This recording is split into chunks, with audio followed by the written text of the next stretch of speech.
points on the lesson. Live in the hills, but I still get a spread. Started with a little, but I still reinvest it. Fear how I feel, then you feel like a blessing. I just want the lesson, I just want protection. I'm up and I'm down, but they sound like progression. Farmer never plans if he waits for perfection. Finger to the down. All right, ladies and gentlemen, I got your watch list coming in on February 23rd, 2022, and Wall Street is getting worried. Today was absolutely insane. I literally have 4 pretty pictures that we need to go over, but there was a bunch of things that happened. At one point, we reached the 10% correction level, and honestly, we didn't really close too much above it. We talked a lot about Wave 3 today, but now you have some of the biggest bulls in the market as far as analysts. They're starting to get worried a little bit, and some people are even saying, get ready for this, I think it was JP Morgan, they are saying that the Fed may even want to give more stimulus if the Russia situation gets out of hand. So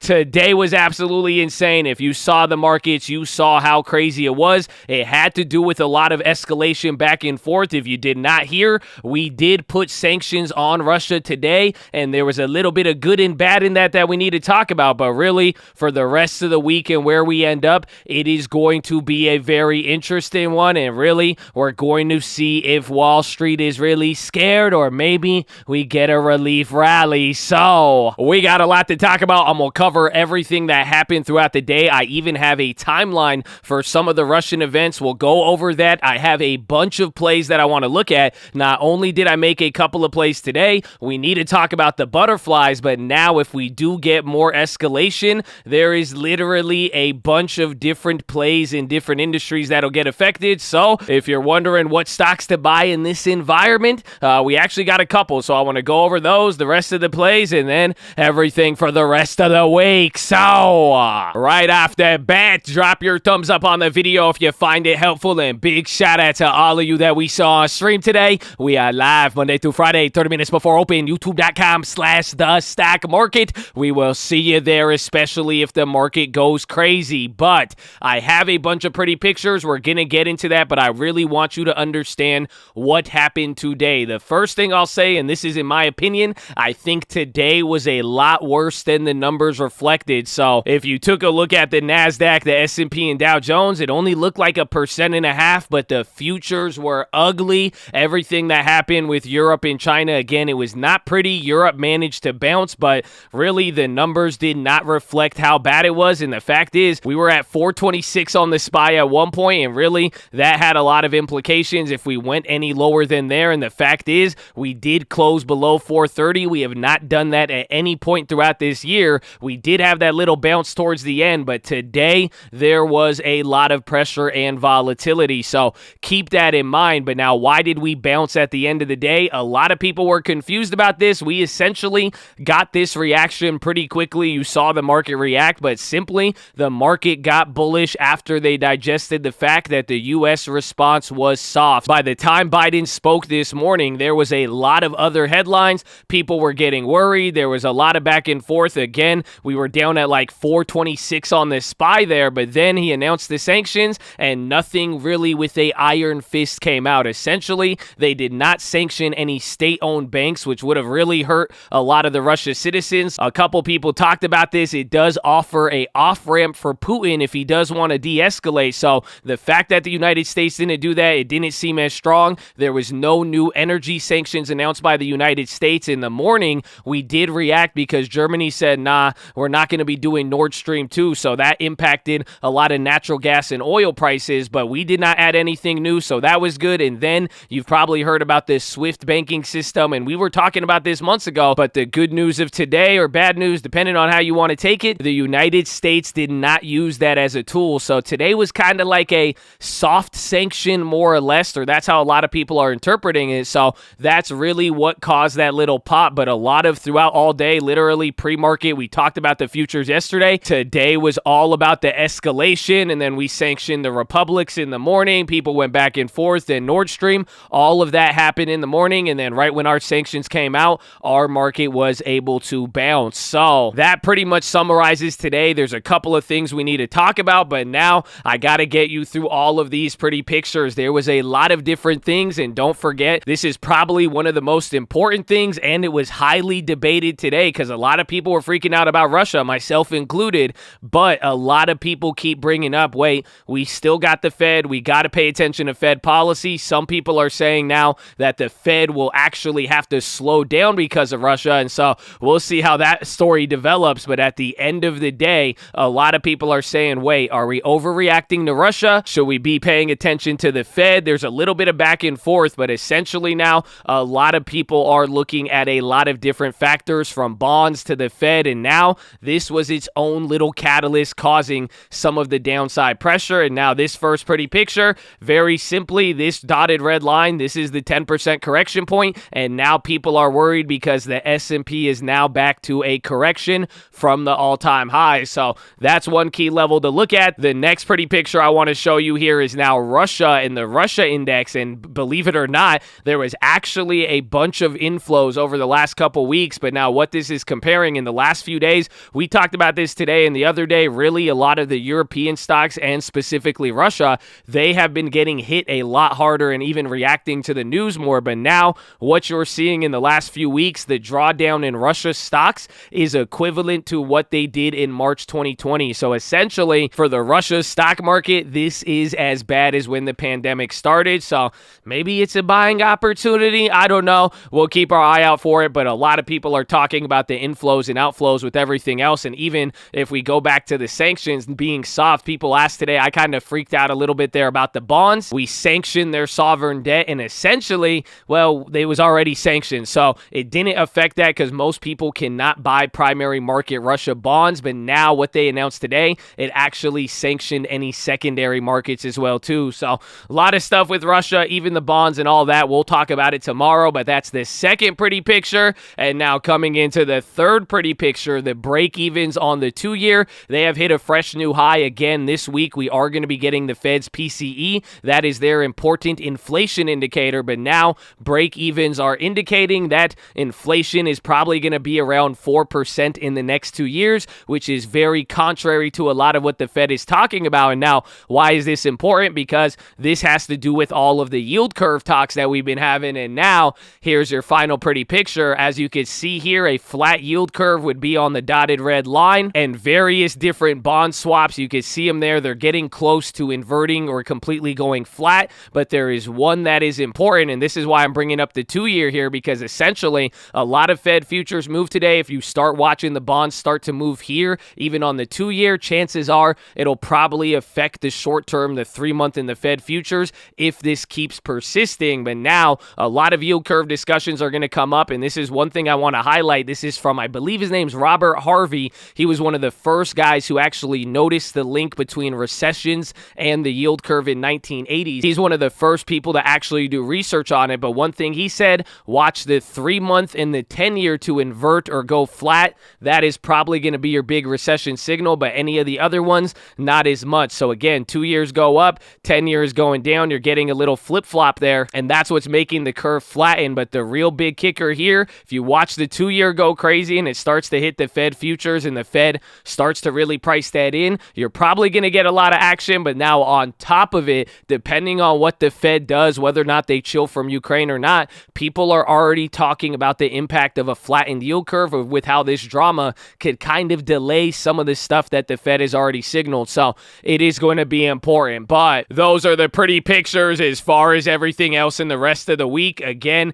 the close that we got below 430, that is not good. And I keep talking about this. We bring up danger levels and everything going on. I know the Fed is important, but right now, the Russia situation is not helping. But what you got to look at here is the key levels on the market. Essentially, it is related to investor sentiment. So even though we're waiting for the Fed, even though the market is priced in a lot, if we keep breaking certain levels and the market gets lower and lower, that is not going to be good, and that affects any investor sentiment. But now, if we do get any sort of relief rally, this is what I've been talking about since the last week. It was kind of surprising how we bounced today, but essentially, if we do get any bounce from here, it's going to look like that wave 3, little premature bounce, and then it's really going to start looking like 2018. So keep that in mind. But as far as just a general strategy for this week, we talked about it a lot today. I'm really going to just be focusing on butterflies and then trying to find some of the double whammy plays where there are plays out there that could do good outside of any tensions, or they were already doing good. So an example is materials. They were already doing fire with earnings and coming into any of the Russia stuff. They were already bullish, so is oil, and essentially now any of these tensions and headlines, they're actually helping them out, but they probably would have done good before. So those are the plays that I'm really going to be looking for. Otherwise, if we do get anything looking like 2018 and we have to wait till this situation with Russia kind of calms down and then the Fed, chances are we may get a lot of back and forth unless we break some key levels. So that's why I'm saying butterflies, and then looking at some of the broader plays, I think that will give us our answers. So coming into your company news and events, I'm starting here with more Russia headlines, and then I thought I'd give you a timeline, but the latest update, we'll see what this does to futures, and we'll even see tomorrow. But Blinken, he has said that the meeting between him and Sergey Lavrov is now canceled, so that is not a good sign. But to give you an idea of how that played out here, we're going to start with the Biden sanctions. We watched this live on stream. That was the latest update. Then you saw oil pairing gains as the big banks escape sanctions. Again, that was the sanctions being a little bit soft, and it says 8 p.m. because this is based off of Ukraine time. And then a little bit later here, you got updates on the Treasury hitting some of the bond stuff in those other banks that they were talking about. And then there was another update on the U.S. moving F-35s and anti-tank choppers into NATO's Eastern European flank. And then Zelensky, he called up some reservists. He said he wants to raise army readiness for possible changes in a real-time situation. Then Blinken canceled the meeting. And then Kuleba says that Ukraine will defend every inch of territory. He is Ukraine's foreign minister. He says plan A is to utilize every tool of diplomacy, but he said after that we gonna fight, baby. I'm sorry, that one just got me hyped. I don't know why, but those are the main updates. I'm sure by tomorrow and the rest of the day, it may be a little bit more weird of a news day and we will have to react to that, but clearly this is definitely dominating the headlines. So that was the first piece of news. Coming into the second piece of news, this one snuck in there today, and this was a new update. It surprisingly happened today despite all the European tensions, but Biden halted more oil permits for new oil and gas drilling on federal land. There was a court case. They decided to keep doing what they were doing. Some people have argued that this is adding a lot of pressure. Even a White House correspondent said something pretty contradicting, or he said the White House was kind of contradicting with this, but we'll see how this affects again in the next couple of weeks here. Oil, natural gas, anything energy related, it's probably going to go a little bit crazy. So watch out for that. And then earnings, we saw it this morning, but HD, they have fallen the most since 2020 as margins spooked investors. Their earnings were good, but they were talking about inflation, supply chain, and everything going on. So a lot of people were worried, and the stock really did take a big dip. There was a couple of earnings after hours. Palo Alto, they beat, and I don't know what happened in space, but they were moving all over the place. But watch out for that. Again, you got a couple more earnings like Baba and a few others this week, so keep your eyes out for that. And then Carl Icahn, his board fight over McDonald's, it is getting a lot more heated, but now it is pretty much hinging on the size of pigs' crates. So Icahn wants all of the suppliers for any of the pig meat for McDonald's to have like free range, like, you know, the pigs could roam. McDonald's says it's impossible, and Icahn has even teamed up with the Humane Society for this little activist effort. So we'll see what happens, but keep your eyes on McDonald's, because believe it or not, this is one of the more bigger activist situations the company has ever had. So we'll see how that one plays out. And then some virus news. Chicago, they have announced that they are ending the indoor mask mandate for public places, even the vaccine requirements for restaurants and all of that. So that was taken as good news. We'll see how that plays out. And then this one, very interesting here. We'll see how it affects Overstock, but the New York Stock Exchange owner, ICE, Intercontinental Exchange, or is that like a hotel? I don't know, but the ICE, they have taken a stake in T-Zero's crypto brokerage. That is the one that Overstock owns, and it looks like they're trying to do a lot of changes, so that's a pretty good nod to have there as a brokerage. So we'll see how that one plays out. But a lot of different headlines. There was still a lot of things going on, but it is very clear until we get the rate hike expectations or any Fed news, everybody is going to be focused on Russia and Ukraine, and it looks like we may test level 3, so I hope you're ready. But that is pretty much it. So let us get into the plays. So right off the bat, I got 3 different stocks that I'm looking at coming into tomorrow, and I did make a lot of plays today. Some were small, some were a little bit bigger, but again, in this environment, I am definitely willing to throw out a lot of these small plays. So we'll go go over the plays that I made, and you could see a lot of the different exposures that they have, but I do want to highlight a couple of more that I will be watching, and that first one is going to be XOM. I did make a play on it, and I did go for the weeklies, and really, it has to do if there's going to be any potential retaliation out of Russia, or if anything ends up hitting energy. Like I'm saying, and all the moves that we're getting, chances are oil is probably going to go a little bit nuts here, but if you go take a look at XOM, you'll notice that the chart has actually been down over the last week or so, even though oil has maintained a higher level, even above 90. So this is one of the big reasons why I bought it, because essentially after today and this little pop and lock, it really did kill the premium. So I said, all right, after we got the sanctions, I decided to make a call. We'll see how it is. It is very risky because I did go with a next week play, but I am willing to take that risk just considering everything and some of the energy moves that we have seen in the last few days. So as far as the play, I decided to grab 10 of the March 4th, again, next week, 82 calls. They were about 28 cents a pop, so $280. I think this was my biggest play on the day here. I did end up getting a Tesla put too. We'll talk about it, but that was only 100. But again, in the morning here, these plays were going for around 90 cents even throughout the day. They were holding a nice like 40 cents, so they have decayed a lot, and that is simply because of the timing. Again, we will see if XOM could get back up to those $80 levels, and that's kind of the risk here. So it is risky. They dropped a lot. We got them at 28, almost near the bottom. They're coming up a little bit. I got like 15 cents by the time the market closed. We held them for probably like an hour or so, but I like how they're playing out so far. We'll see how it comes in tomorrow, but again, oil, even if it's not this week, we're probably going to find a play next week, and I may even want to get more time. Essentially, if these fail, I may start to look for that double dip, but there is going to be a lot of volatility, and if you don't remember, XOM premiums were through the roof. That's why I've been like finally waiting to kind of get some. So even if you come down to April and all of that, you'll probably notice a lot of the premiums are still kind of holding that juice from earlier, but they are now coming back to a certain level. It kind of reminds me of Airbnb options after the earnings. Again, it's still holding a lot of that positive momentum, so just keep that one in mind. But that is the first play. Coming into the second play now, Alcoa.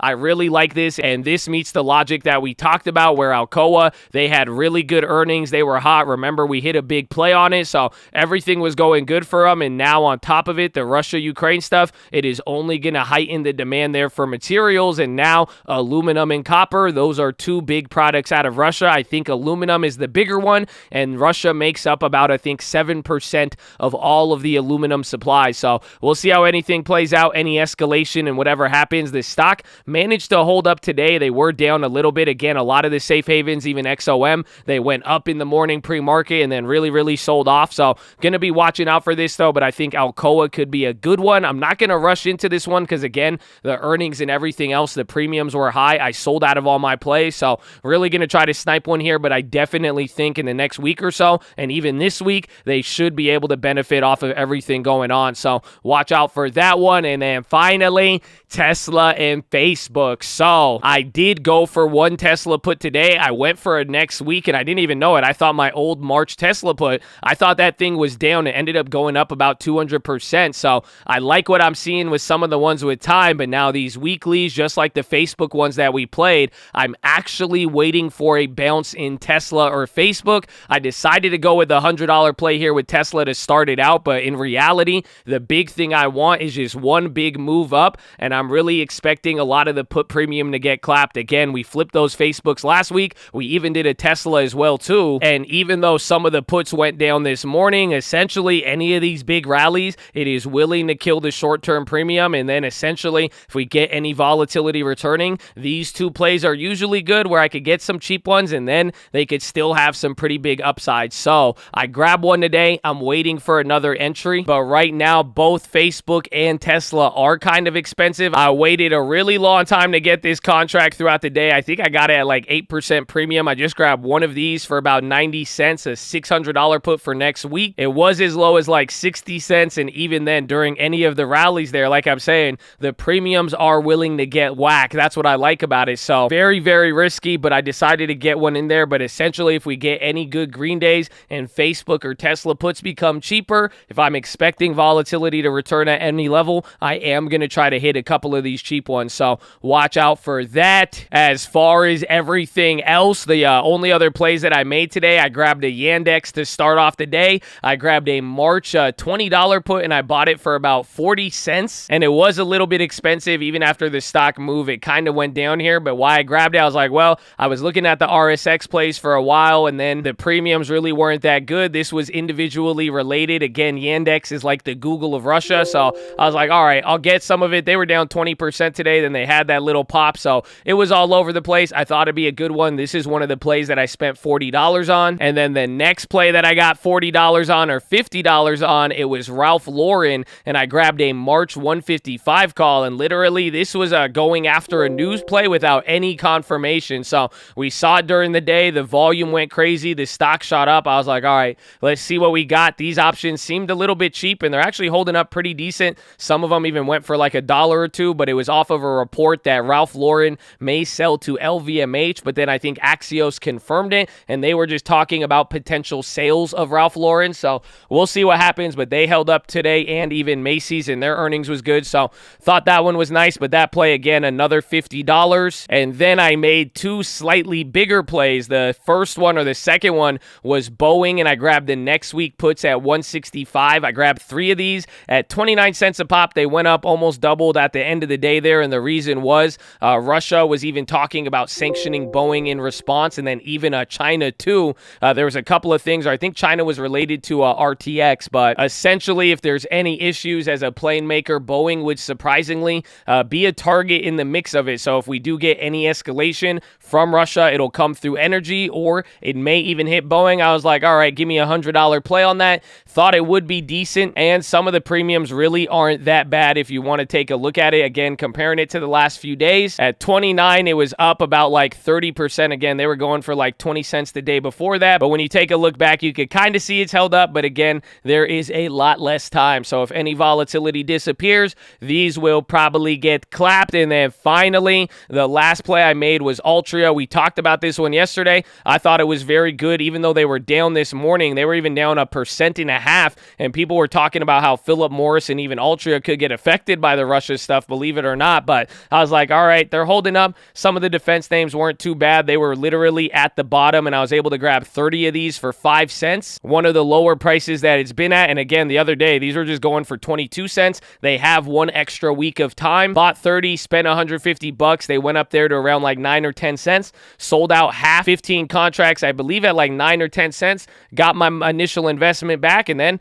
riding out the rest. And those were pretty much the only other plays. As far as everything else, we had the butterflies. Those went up today, and they are more expensive. What we really want to watch for is how do they gain value after a bounce, because again, you're profiting on them because they are puts. It's going in your direction. That makes sense. We would have made a lot more with other puts, but if you remember, I bought the IWM puts, I think around here a little bit earlier, believe it or not, and those puts actually made me about 40% today. But any of the butterflies that we did at a very similar price, those are actually up a little bit more, believe it or not. So we're going to watch to see how those play out, but still holding them. I will have a tutorial for you on tomorrow's watch list, as we're going to talk about them a lot more. There was just a lot to cover here with today, but definitely ask me about them on stream. As far as everything else, I'm going to be watching HD as well tomorrow too. If they go below $300, I may even consider adding them to the long term. And yes, we still have our long-term deposit, and yes, we got another one coming in a couple of days, so still got cash. I've not made a purchase. We are just being patient, and it looks like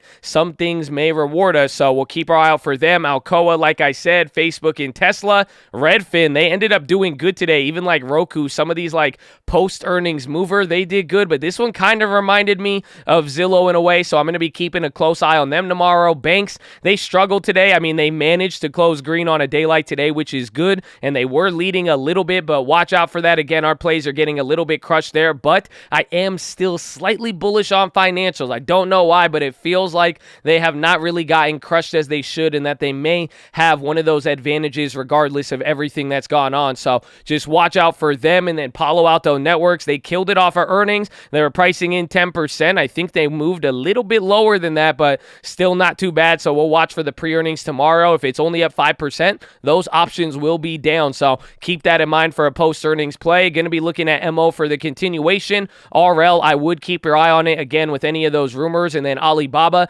they have earnings. I wanted more puts on them today day, but they were so expensive. The March puts out the money are still down a lot. So doesn't mean they're cheap, but you got to really decide, and that's what we're going to see if we do get a bounce. But these last couple days have been bad, so we will see what happens. And then coming into TLT and the dollar, really, it's all about TLT, and well, here is your handy-dandy divergence. If you notice on the 100 days, it is finally converged, but now there is still a little bit of gap between the 1 year. So if TLT keeps going up, it's kind of signifying some of that safe haven demand, and we talked about that, but really, we want to see if any of the other bonds, the short end of the curve, if they start moving big. Otherwise, it's waiting until the Fed meeting or maybe before to see if this closes up or not. But right now, there is a lot of back and forth between bonds, hey, are the bond markets responding to inflation, or are they buying protection because of Russia? We're probably going to find out in a couple of days, so I hope you're ready. But that is your watch list, ladies and gentlemen. Make sure hydrate, healthy, ready to go. Make sure post your watch list. Make sure we see you there in the morning. I need the armor on. I need the helmet shine. I need to remember, what are you doing it for, baby? But the code loves you. I love you. I'm going to see you in the morning. Let's go.